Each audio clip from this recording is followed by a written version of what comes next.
I used to be god awful at drinking water. I realized that I drink water the best if I have a cup with a straw in it.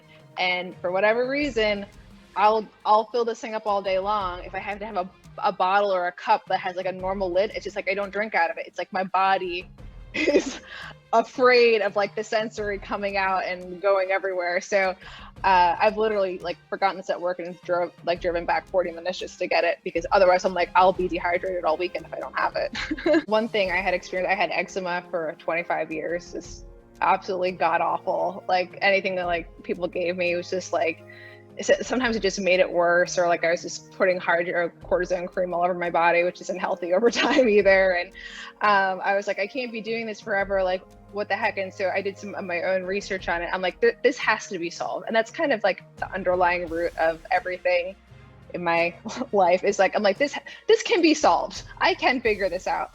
Just give me some time. And so at 25, I was like, I had enough. I'm like, I'm not staying awake one more night itching my skin off. Like, I can't do this anymore.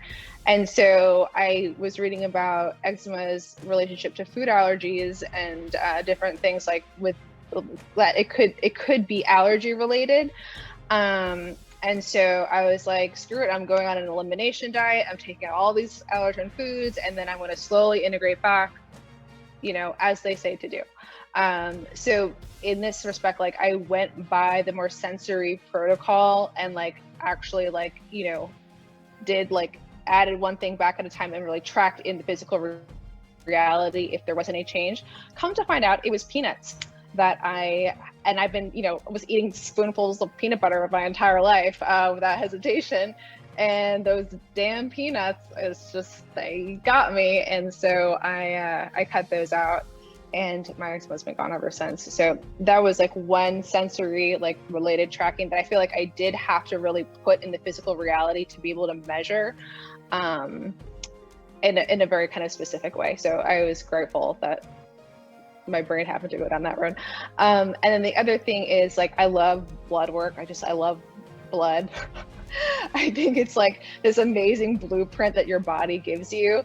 And like the more information, like the more vials they can take, the more that they can, give me like the micronutrient test and like give me all of it.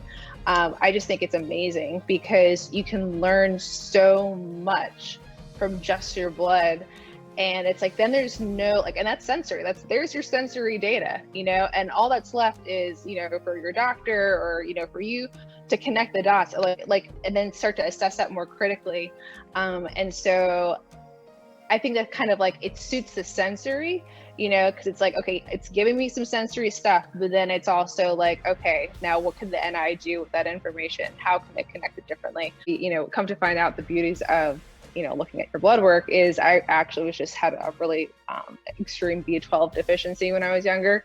And so the things I was seeing, like I thought like darting around the room, was just the fact that I had like 0 B12 in my body.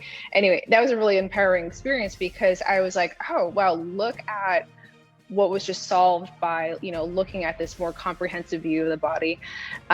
So that's kind of the approach I took moving forward, was to be looking at myself as a whole and to really like assess, if you're experiencing a symptom, if you're experiencing something that seems out of place, to not just try to put a Band-Aid on that thing, but to look at what in the body may be causing that to go out of alignment. So really looking more towards the source than the symptom.